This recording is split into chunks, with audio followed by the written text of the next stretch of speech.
O que significam céus abertos? O que significam visões de Deus? Qual é o conteúdo dessas duas frases? É claro que Ezequiel teve uma visão literal. Por isso eu disse para os irmãos que nós não estamos fazendo exegese desses versículos, né? Interpretação desse versículo, não. Nós estamos buscando nessas frases que abrem esse livro sugestões de princípios espirituais que aí sim, eles são claramente expostos no Novo Testamento. Isso nós vamos ver. E essas frases sugerem esses princípios espirituais que, por serem princípios espirituais, são permanentes. Permanentes. Operam em todo o tempo. São princípios na obra de Deus. São invioláveis, são irrevogáveis. Então aqui está o segundo. Vamos destacar de novo. Se abriram os céus e eu tive visões de Deus. Segunda frase. Terceira, início do verso 3. Veio expressamente a palavra do Senhor a Ezequiel. Outra frase robusta, cheia de significado e que sugere muita coisa à luz do Novo Testamento. Sem a palavra do Senhor, vindo ao vaso, de modo urgente, é uma das características dessa palavra expressamente, urgência, e também pessoalidade. A palavra veio a Ezequiel de modo urgente, por isso levou a experimentar o que ele experimentou, e nós vamos citar alguma coisa, e ela veio a Ezequiel de modo pessoal, não era uma palavra de segunda mão. Ezequiel não aprendeu definitivamente em nenhum seminário. Ezequiel recebeu claramente a palavra do Senhor, que trouxe o fardo do Senhor para o seu coração. É isso que significa, veio expressamente a palavra do Senhor. Aliás, é uma expressão, quando falarmos sobre a vida de João Batista, muito interessante, Lucas 3, vai citar como a palavra do Senhor veio a João, a mesma expressão. No tempo de Tibério César, era governador fulano de tal, era o superintendente o outro, e mais esse, mais aquele, era sumo sacerdote Anás, Caifás, cita as autoridades políticas, cita as autoridades religiosas, então diz assim, e veio a palavra do Senhor a João no deserto. Nem para os políticos e nem para os eclesiásticos, mas para João no deserto. Porque tanto o governo civil quanto o governo religioso estavam falidos. Então veio a palavra do Senhor a João no deserto. E aqui é a mesma coisa. Veio expressamente a palavra do Senhor a Ezequiel. E essa é a terceira frase. A quarta frase importante. A Ezequiel, esta é a frase, a Ezequiel, filho de Buzi, o sacerdote. O que será que pode conter nessa frase tão importante? Nós vamos ver. Há muita coisa nessa frase. A palavra veio a Ezequiel, repetindo, filho de Buzi, o sacerdote. Mas o que Deus carecia nesse momento não era de mais um sacerdote. Já havia sacerdotes demais. E, aliás, a esmagadora maioria deles, promíscuos.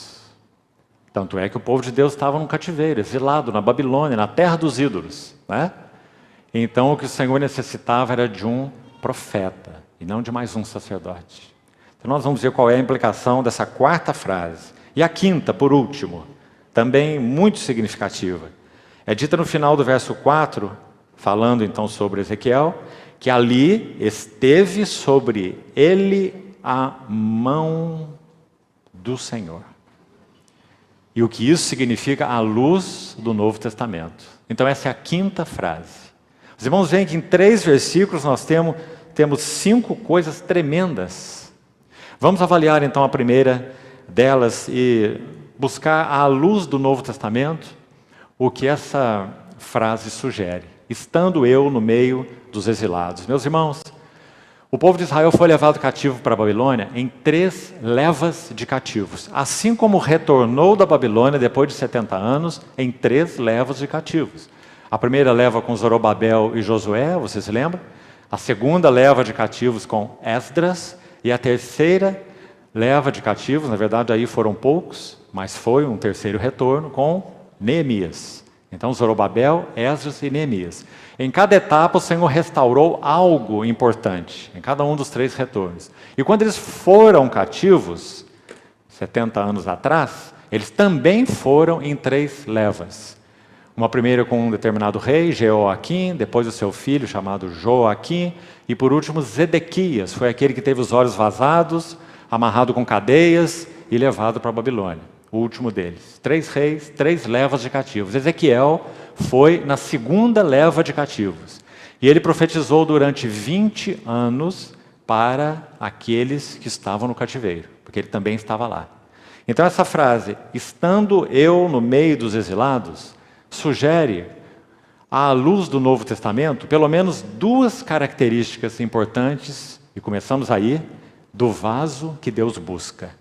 A primeira delas, uma clara percepção das dimensões da ruína, ou das dimensões do exílio. Irmãos, por favor, abram comigo, necessário que nós abramos nossas Bíblias, por favor, no livro de Neemias. Vamos usar essa passagem como ilustração desse princípio que estamos buscando elucidar para nossa ajuda. Neemias capítulo 2, abra por favor sua Bíblia aí.